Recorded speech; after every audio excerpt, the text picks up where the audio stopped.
Assalamualaikum warahmatullahi wabarakatuh. Selamat datang kembali di channel Restu Horor. Apa kabar teman-teman semua? Semoga kalian dalam keadaan sehat, baik, dan tentunya dimudahkan segala urusannya oleh Tuhan Yang Maha Esa. Amin amin ya rabbal alamin. Pada kesempatan kali ini seperti biasa, saya akan membawakan sebuah kisah horor. Dan bagi teman-teman yang baru bergabung di channel kami, jangan lupa klik tombol subscribe-nya. Klik juga lonceng notifikasinya serta like video ini, agar kalian semua tidak ketinggalan cerita-cerita menarik dan terbaru dari channel kami. Terima kasih. Tak usah berlama-lama lagi, langsung saja kita masuk ke ceritanya. Di Banten, pagi selalu datang lebih dulu ke rumah Rukayah dibanding rumah lain. Saat langit masih abu-abu dan ayam baru sekali berkokok, Rukayah sudah bangun. Ia tidak perlu jam waker, tubuhnya seperti hafal sendiri kapan harus bergerak, kapan dia harus diam. Pagi hari itu setelah sholat subuh, ia langsung menuju dapur kecil, menyiapkan jamu yang sejak malam sudah diracik. Ada kunyit, jahe kencur dan juga gula aren disaring ulang-ulang. Lalu dimasukkan ke botol-botol kaca yang jumlahnya pas dengan pikulan bambu miliknya. Sementara ibunya Bu Inayah biasanya sudah bangun lebih dulu. Perempuan itu menyiapkan air panas untuk mencuci, karena hari itu ia mendapat 2 rumah langganan. Putri dan Danang masih tertidur beralaskan tikar tipis di ruang tengah. Rumah mereka kecil, dindingnya sebagian dari papan, sebagian dari tembok lama yang sudah retak. Meski sempit, rumah itu selalu bersih. Rukayah pun terbiasa menjaga kerapian karena ia percaya hidup keluarga itu boleh susah tapi tidak harus berantakan. Adik-adik, kalau habis makan seperti biasa ya, diberesin biar masjidnya tetap bersih. Iya mbak. Selesai menata semua jamu, kini Rukayah mengangkat pikulan ke bahunya. Beratnya sudah biasa, ia pamit singkat pada ibunya. Bu, aku pergi dulu ya bu, mau jualan dulu, doain biar laku. Lalu ia melangkah keluar rumah. Jalan desa masih sepi, udara pagi terasa dingin dan juga lembab. Beberapa warga yang hendak ke sawah pun menyapanya. Rukayah membalas dengan senyum dan juga anggukan. Ia mengenal hampir semua orang di desa itu, dari anak-anak sampai orang tua. Mereka tahu Rukayah sebagai penjual jamu yang ramah dan juga tidak banyak bicara. Rute paginya selalu sama, dari ujung desa masuk ke gang-gang kecil, lalu kembali ke jalan utama. Ia tidak pernah terburu-buru jika ada warga yang memanggil. Ia berhenti jika tidak, ia akan tetap berjalan. Jamu buatannya dikenal bersih dan juga rasanya tidak pahit berlebihan. Banyak ibu-ibu yang percaya jamu Rukayah karena ia tidak pernah mengurangi takarannya. Sementara di sisi lain, Bu Inayah kini berjalan ke rumah pertama tempat ia mencuci. Perempuan itu membawa ember basah dan juga sabun sendiri. Tangannya sudah kasar, tapi gerakannya cekatan. Bu Inayah pun jarang mengeluh. Ia tahu penghasilannya tidak seberapa, tapi cukup untuk membantu Rukayah memenuhi kebutuhan rumahnya. Ia pun sering berkata pada dirinya sendiri bahwa anak sulungnya itu terlalu cepat dewasa. Menjelang pukul 9 pagi, pikulan Rukayah mulai ringan, botol jamu pun tersisa 2. Ia menuju rumah terakhir langganannya. Setelah itu ia pulang. Di rumah, Putri dan Danang sudah bangun. Putri membantu menyapu halaman kecil, sementara Danang, ia menimba air dari sumur. Rukayah menyimpan botol kosong lalu mengganti pakaiannya. Ia pun makan seadanya lalu beristirahat sebentar sebelum siang datang.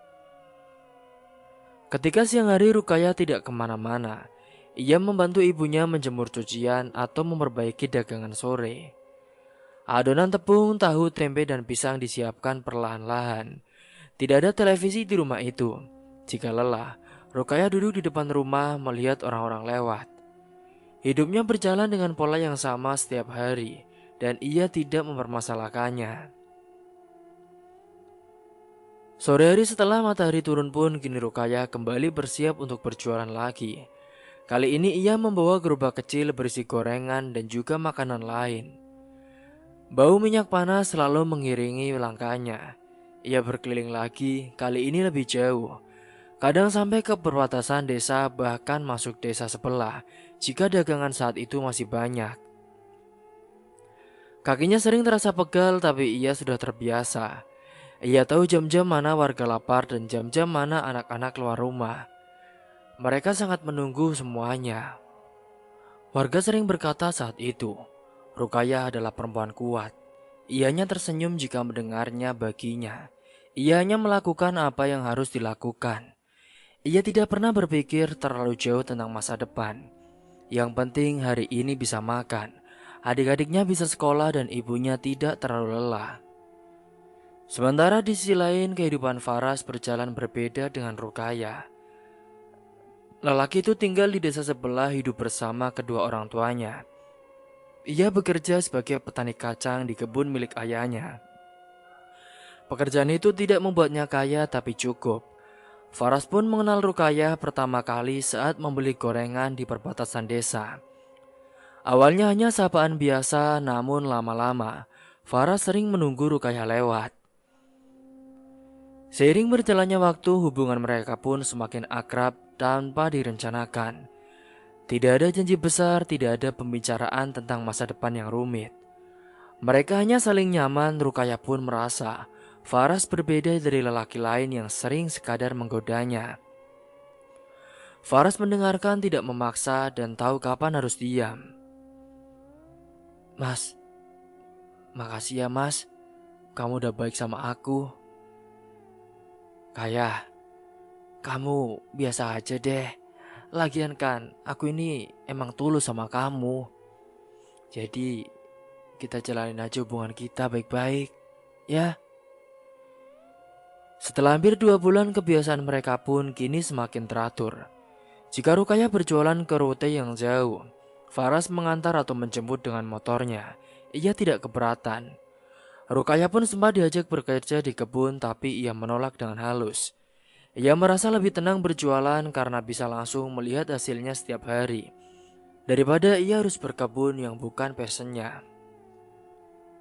Sehingga cerita, malam hari setelah dagangannya habis, Rukayah pulang, tubuhnya sangat lelah, tapi pikirannya relatif tenang. Ia pun membantu menutup rumah lalu tidur lebih cepat karena pagi akan datang lagi. Alhamdulillah, akhirnya dagangannya habis juga. Besok aku harus semangat lagi, gumam Rukayah saat itu. Di kamarnya yang sempit, Rukayah jarang bermimpi macam-macam. Ia hanya berharap esok hari berjalan seperti hari ini. Desa tempat Rukayah tinggal dikenal aman, tidak pernah ada kejadian besar. Warga pun hidup saling berdampingan, saling mengenal, dan mereka saling jarang ribut. Itulah sebabnya Rukayah merasa aman berjalan sendirian di pagi atau malam hari. Ia tidak pernah menyangka bahwa ketenangan itu suatu hari akan berubah. Hari itu berlalu seperti hari-hari sebelumnya. Tidak ada tanda apapun yang membuat Rukayah curiga. Matahari terbit dan tenggelam seperti biasa. Warga menyapa seperti biasa. Rukayah pun menjalani perannya dengan setia. Tidak tahu bahwa langkah-langkah kecilnya di jalan desa akan segera bertemu dengan peristiwa yang mengubah hidupnya selamanya. Setelah resmi berpacaran dengan Faras, hari-hari Rukayah berjalan dengan perasaan yang lebih ringan. Ia tetap bangun pagi, tetap memikul jamu, tetap berkeliling desa, tetapi langkahnya kini terasa lebih bersemangat.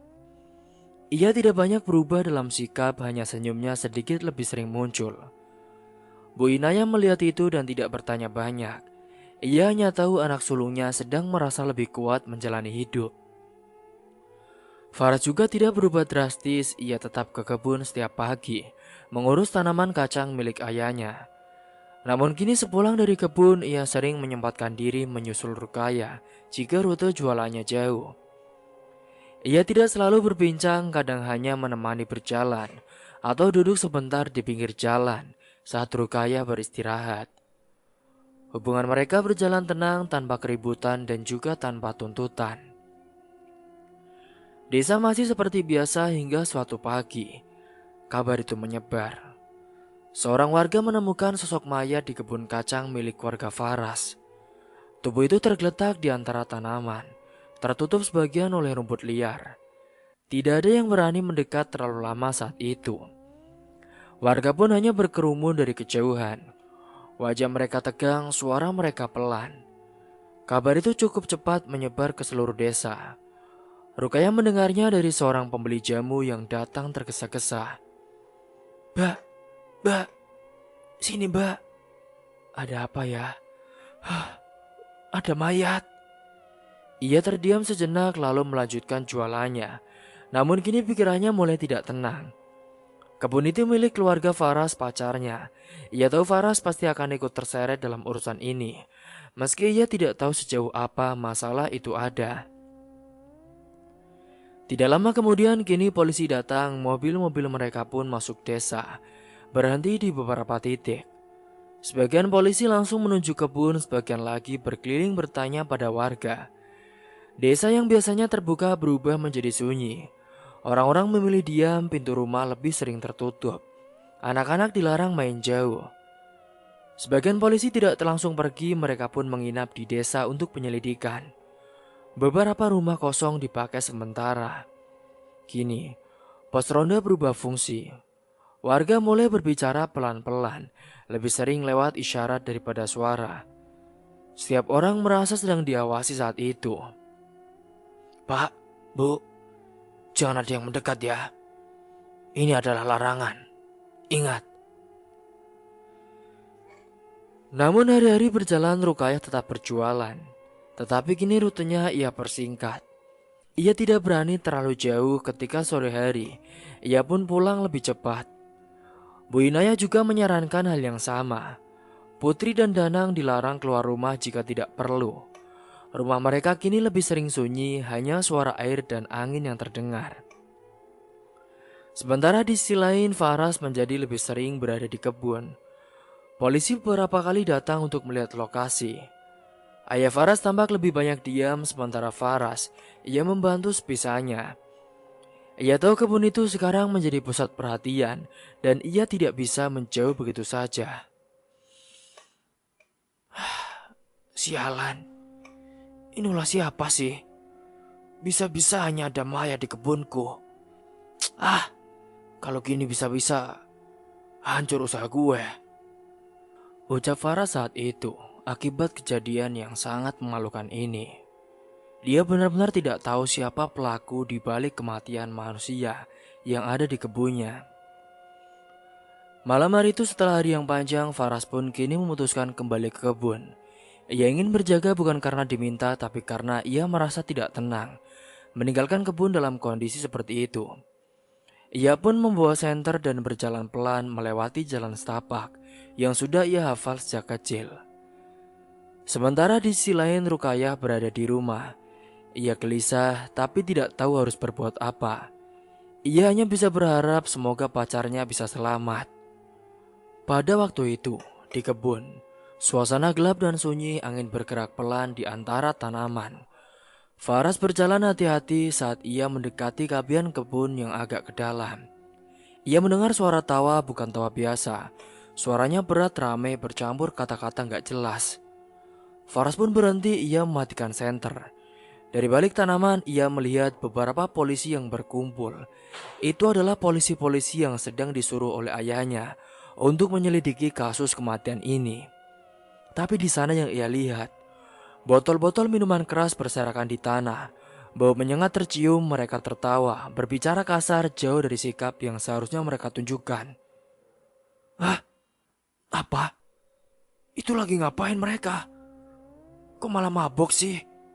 Wah, gak bener nih polisi, gumam Faras saat itu. Faras merasakan campuran perasaan dalam dirinya, takut, marah dan juga tidak percaya. Ia tidak bermaksud mengintai, tetapi pemandangan itu sudah terlanjur terlihat. Tangannya gemetar, pikirannya berpacu cepat. Ia tahu jika ketahuan akibatnya bisa buruk. Dengan gerakan cepat dan juga refleks, Faras pun langsung mengeluarkan ponselnya. Ia memotret keadaan itu beberapa kali. Tidak lama setelah ia mendapatkan cukup untuk menjadi bukti. Setelah itu, ia mundur perlahan-lahan. Ia tidak berlari, hanya melangkah cepat sejauh mungkin dari lokasi itu. Jantungnya sangat berdetak dengan keras. Setelah cukup jauh saat itu, Faras baru berani mempercepat langkahnya. Ia pun tidak berhenti sampai tiba di rumah. Sesampainya di sana, ia menutup pintu rapat-rapat. Nafasnya masih berat, ia duduk lama tanpa bicara. Ayahnya bertanya singkat, Faras pun hanya menjawab bahwa ia lelah. "Kamu kenapa sih, Ras? Pulang-pulang kok ngos-ngosan gitu? Kamu habis dikejar apa?" "Enggak ya, tadi Faras cuma lihat itu aja. Kayaknya tikus deh." Faras kaget, jadi lari. "Alah, udah dewasa tua gini kok masih takut aja sama gituan?" "Iya ya, namanya juga kaget, bukan takut." "Ya udahlah, gimana tadi polisi?" Eh, Polisi kayaknya lagi menyelidiki ya. Di kebun aman-aman aja sih sekarang," ucapnya. Faras bercoba untuk menutupi yang ia lihat sebenarnya. Malam itu, Faras tidak tidur nyenyak, ia terus memikirkan apa yang ia lihat. Ia juga memikirkan foto-foto di ponselnya. Ia tahu itu bisa menjadi masalah besar. Ia tidak berniat melapor apalagi menyebarkan.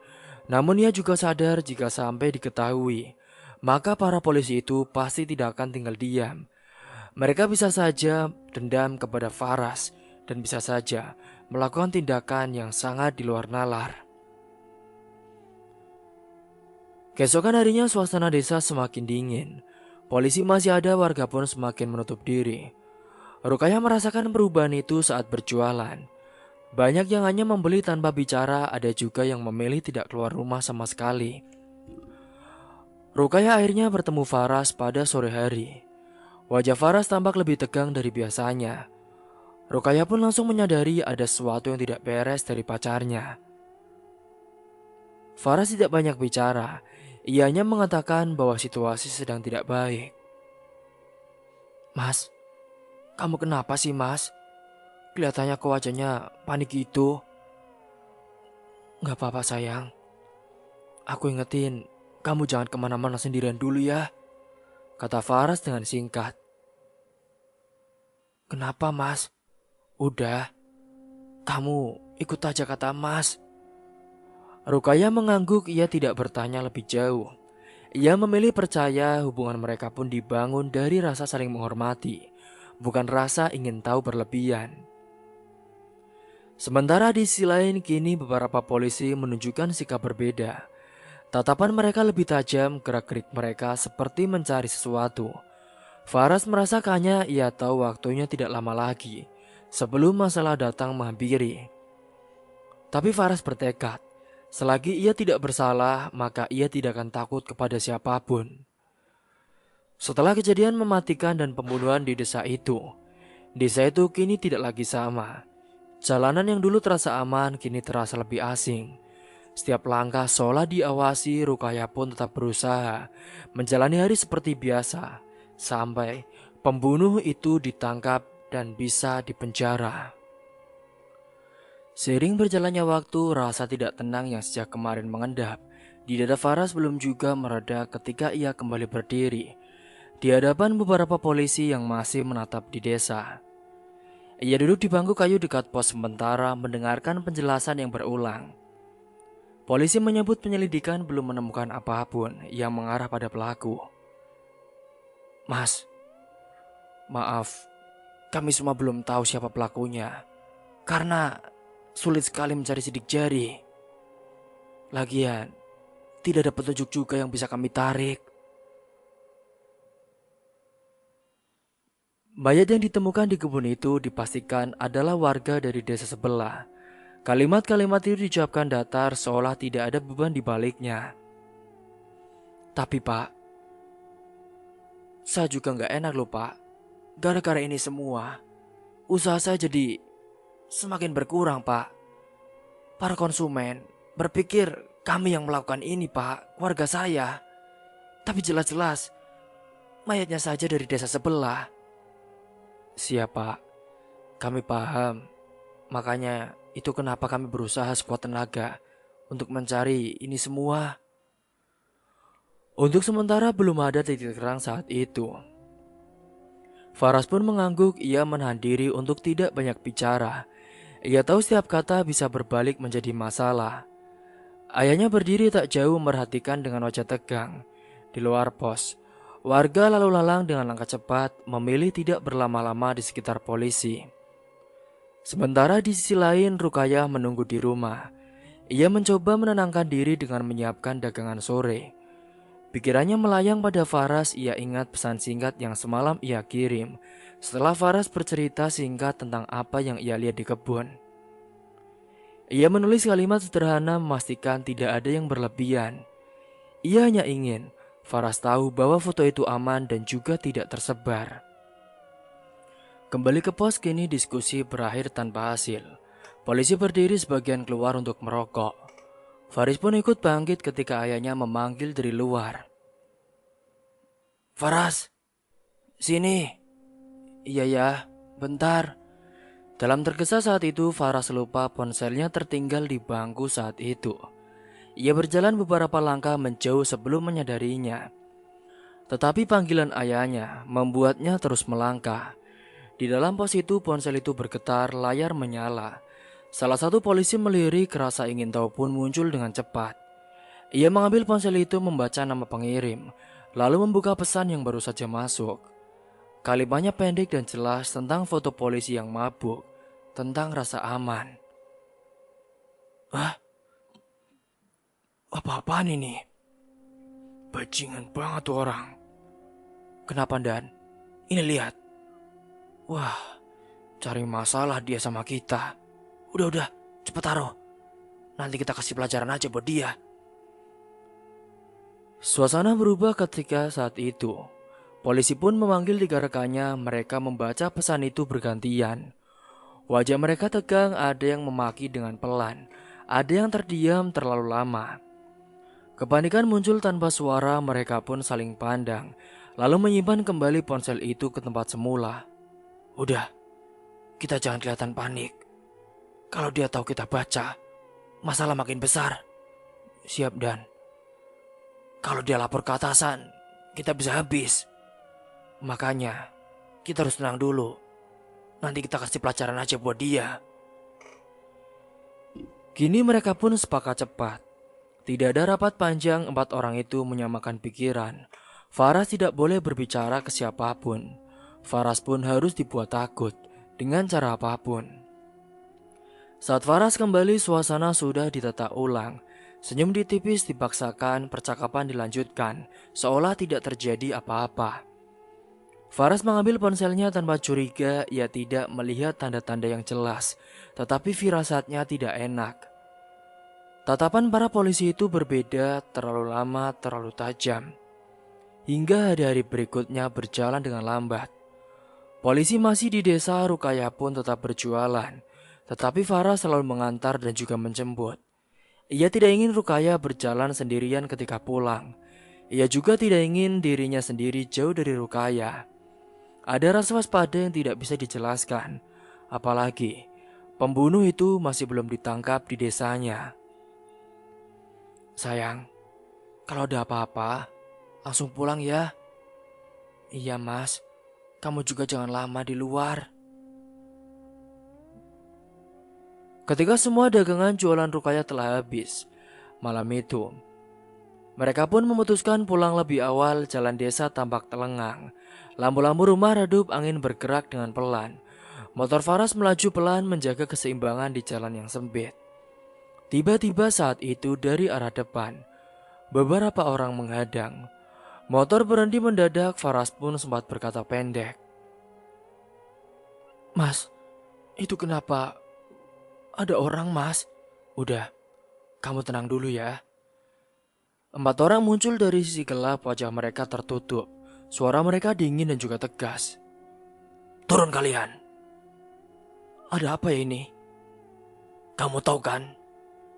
Saya tahu kamu udah berani ambil foto tanpa izin. Foto? Foto apa ya pak? Udah deh, kalian cari masalah ya.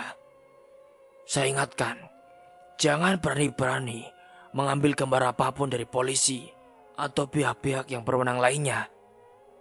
Kalau nggak mau kamu diteror sampai mati. Pak, saya nggak tahu apa-apa ya Pak. Bapak ini siapa deh?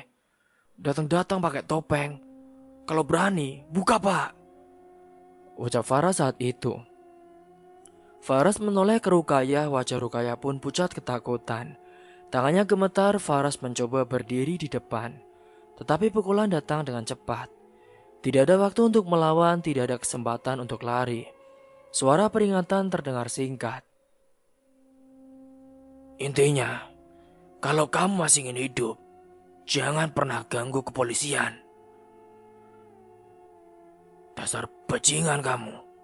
Hajar dia. Kekerasan pun terjadi tanpa jeda. Faras terjatuh, nafasnya tersengal. Tubuhnya tidak mampu bergerak lagi. Rukaya menjerit tetapi suaranya teredam. Salah satu orang menariknya menjauh, malah menjadi sunyi kembali, seolah tidak ada yang pernah terjadi lagi. Sementara di sisi lain waktu berjalan tanpa pertolongan. Rukaya dibawa pergi, ia tidak melihat jalan dengan jelas. Kepalanya penuh ketakutan dan ia mendengar perintah pendek. Pak, ampun Pak, saya mau dibawa kemana? Itu Mas Faras kenapa Pak? Pak, diam kamu. Udahlah, kamu diam saja ikuti kami. Kita akan senang-senang malam ini. Kamu tinggal diam, pasrah aja. Nikmati aja kamu. Pada malam itu, setelah Faras yang sudah tidak sadarkan diri dan kritis, setelah dikeroyok oleh 4 orang itu, kini Rukaya dibawa pergi ke tempat persembunyian mereka. Rukaya di sana disuruh untuk melayani nafsu-nafsu bejat para lelaki itu. Tidak ada saksi, tidak ada yang datang. Rukaya hanya bisa pasrah ketika mereka semua sudah puas. Rukaya pun ditinggal. Udah Dan, ayo kita cabut. Singkatnya keesokan harinya pagi datang pelan-pelan. Cahaya menyentuh jalan desa, seorang warga yang melintas melihat motor tergeletak.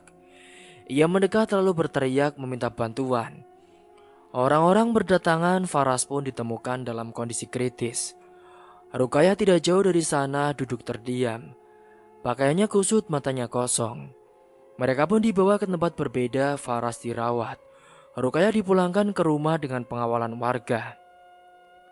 Bu Inaya menangis tanpa suara, Putri dan Danang tidak mengerti apa yang terjadi. Kini rumah itu menjadi sunyi. Pak, tolongin Pak ini Pak, tolongin. Innalillahi ya Allah. Mas Faras, ini anak juragan itu Pak Kacang. Yaudah, ayo kita tolongin. Singkat cerita beberapa hari kemudian, Faras pun kini perlahan sadar tubuhnya masih lemah. Kepalanya berat, polisi datang bertanya. Pertanyaan itu terdengar resmi tetapi jawabannya selalu mentok. Tidak ada bukti, wajah para pelaku tertutup. Dan tidak ada saksi yang berani bicara. Kami akan tindak lanjuti Pak. Faras menatap langit-langit, ia tahu kalimat itu kosong. Ia tahu keadilan terasa jauh. Rukaya datang menjenguk. Duduk diam di samping ranjang. Tidak banyak kata. Tatapan mereka bertemu sebentar lalu saling menghindar. Ada sesuatu yang pecah di antara mereka. Sesuatu yang belum bisa disebutkan. Desa pun kembali terlihat tenang, tetapi ketenangan itu berbeda. Ada jarak yang tumbuh di setiap sudut. Ada ketakutan yang tinggal tanpa nama. Faras memejamkan mata, menahan amarah yang tidak punya arah. Rukaya pun pulang dengan langkah pelan, membawa beban yang tidak terlihat. Setelah keperawanannya direnggut paksa oleh keempat orang yang tidak bertanggung jawab, kini Rukaya benar-benar menjadi wanita yang berbeda. Hari-hari setelah kejadian itu berjalan berat. Faras pulih perlahan tetapi tubuhnya tidak lagi sama. Bekas luka masih terasa setiap ia bergerak. Rukaya kembali ke rumah mencoba menjalani hari dengan diam. Ia tidak banyak bicara, ia tetap membantu ibunya. Tetapi pandangannya sering kosong. Desa pun kembali terlihat normal, namun tidak ada lagi rasa aman seperti dulu. Penyelidikan kembali berjalan setelah beberapa warga mulai berani bicara.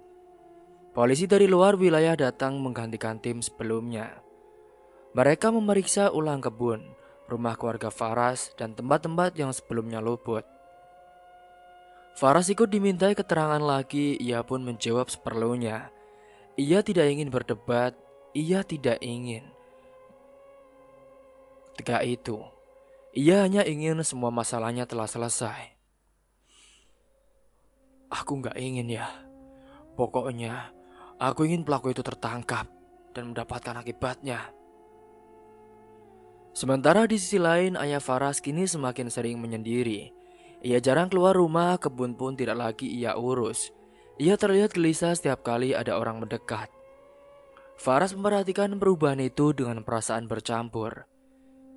Ia tidak berani menuduh ayahnya sendiri, tetapi sekarang ada jarak yang tumbuh antara dirinya dan juga ayahnya. Suatu sore Faras membersihkan gudang kecil di belakang rumah. Ia ingin mencari alat pertanian yang lama tidak dipakai. Di sudut ruangan itu tertutup karung bekas pupuk, ia menemukan bungkusan kain. Saat dibuka, nafasnya tertahan saat itu. Di dalamnya ada topeng dan pakaian gelap yang masih berbau tanah dan juga keringat. Potongannya ia kenal, itulah yang dipakai orang-orang yang menghadangnya malam itu, ketika ia dihajar habis-habisan bersama dengan Rukaya. Ini kan... Oh iya benar. Aku ingat betul. Aku ingat betul ini pakaian yang dipakai pelaku itu. Tapi kenapa ada di sini? Faras tidak langsung bicara, ia pun membawa bungkusan itu ke dalam rumah. Ia menunggu ayahnya pulang. Saat ayahnya melihat barang-barang itu, wajahnya berubah. Tidak ada bantahan, tidak ada alasan panjang, hanya diam yang terlalu lama. Ya, ini dari mana? Tanya Faras. Ayahnya duduk perlahan, tangannya gemetar. Setelah beberapa saat ia bicara singkat dan putus-putus. Ia pun kini mengaku semuanya. Nak, maafin ayah. Jadi, mayat yang ada di kebun itu. Apa ya? Jadi ayah dalang dibalik semua ini. Pembunuhan di kebun itu dilakukan olehnya sendiri. Ayahnya ternyata melakukan pesugihan. Ia membutuhkan tumbal dan orang yang dibunuh adalah warga desa sebelah yang sudah ia bayar untuk menjadi korban. Ya, kenapa ayah tega ya? Maafkan ayah, nak. Saat itu, kau tahu sendiri kan, hasil kebun kita sedang bangkrut. Ayah bingung. Jadi, kenapa kita sukses sekarang itu karena... Maafin ayah, Faras. Faras berdiri kaku, ia tidak tahu harus marah atau hancur. Ia tidak berteriak, ia hanya merasa dadanya kosong. Semua yang terjadi ternyata bersumber dari rumahnya sendiri. Sementara di sisi lain, tim penyelidik menemukan kecocokan antara pakaian dan juga keterangan Rukaya. Penelusuran berlanjut cepat, 4 polisi yang sebelumnya bertugas dipanggil dan juga diperiksa. Bukti menguat, topeng dan pakaian menjadi penghubung. Mereka tidak bisa mengelak lagi perbuatan mereka. Kini terbongkar satu persatu dengan sidik jari yang masih menempel. Penangkapan pun kini dilakukan terbuka, warga menyaksikan. Tidak ada sorak, tidak ada kepuasan, hanya diam yang panjang. Polisi-polisi itu dicopot dari jabatannya. Proses hukum berjalan, vonis pun dijatuhkan. Hukuman seumur hidup di penjara, dan mereka kini menjalani hari dengan kondisi yang berat. Rasakan itu bajingan. Ternyata kau sendiri ya yang udah tega menggilir pacar aku. Dan kamu sendiri yang telah mengajarku, dasar bangsat. Ucap Faras saat itu di depan para 4 polisi itu. Faras benar-benar marah, tetapi hakim sudah memutuskan dan mereka akan mendapatkan hukuman yang setimpal. Di sisi lain, kembali ke rumah Faras. Setelah semua perkara dan semua bukti telah dikumpulkan, serta pelaku sudah dihasilkan ke penjara. Di rumahnya saat itu, ayahnya kini mengurung diri. Ia tahu tidak ada jalan keluar, jika tertangkap ia akan penjara. Jika diadili, ia akan menjadi aib keluarga. Ayah dari Faras benar-benar kecewa dengan tindakannya. Malam itu, saat rumah sepi, ia pun membuat keputusan sendiri. Nak, maafin ayah, nak. Ayah ngelakuin ini semua demi kamu, supaya kamu gak kelaparan. Tulis surat yang ditulis oleh ayahnya Faras. Hingga pada malam hari itu, ia pun memakai tali, lalu memasangnya ke leher. Pagi harinya warga menemukan tubuhnya tergantung, tidak ada pesan. Hanya ada sepotong carikan tulisan yang ia tulis sendiri. Berita itu menyebar cepat. Faras duduk lama di depan rumah. Ia tidak menyangka hanya waktu dalam 2 minggu saja, semua hidupnya hancur berantakan. Ia tidak menangis, ia juga tidak bicara. Ia hanya menatap tanah. Rukayah pun kini datang bersama ibunya mencoba menghiburnya. Ia berdiri agak jauh, tidak ada pelukan, tidak ada kata penghiburan. Mereka sama-sama tahu luka ini terlalu dalam untuk ditutup dengan kalimat sederhana. Sayang, kamu sabar ya mas. Semua ini udah jalannya. Iya Rukayah, makasih ya, kamu masih kuat. Intinya, apapun yang terjadi pada kamu, aku akan menerima kamu dengan tulus, ucap Faras kepada Rukayah. Siganya pada saat itu pemakaman pun berlangsung singkat. Warga datang sekadarnya, tidak ada doa panjang. Semua ingin cepat selesai dan setelah itu, rumah Faras kembali sepi. Kebun ditinggalkan, tidak ada lagi yang mengurusnya. Hari-hari berikutnya diisi dengan urusan hukum dan juga pemulihan. Faras harus menerima kenyataan bahwa ayahnya adalah pelaku utama dari semua awal kejadian.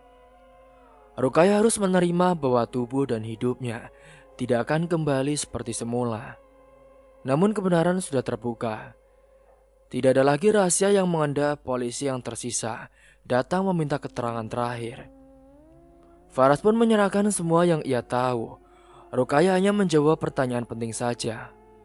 Mereka tidak ingin memperpanjang apapun, mereka ingin menutup lembaran itu. Meski bekasnya tidak akan hilang, desa perlahan kembali berjalan. Warga pun kembali ke rutinitasnya. Namun setiap orang membawa ingatan masing-masing.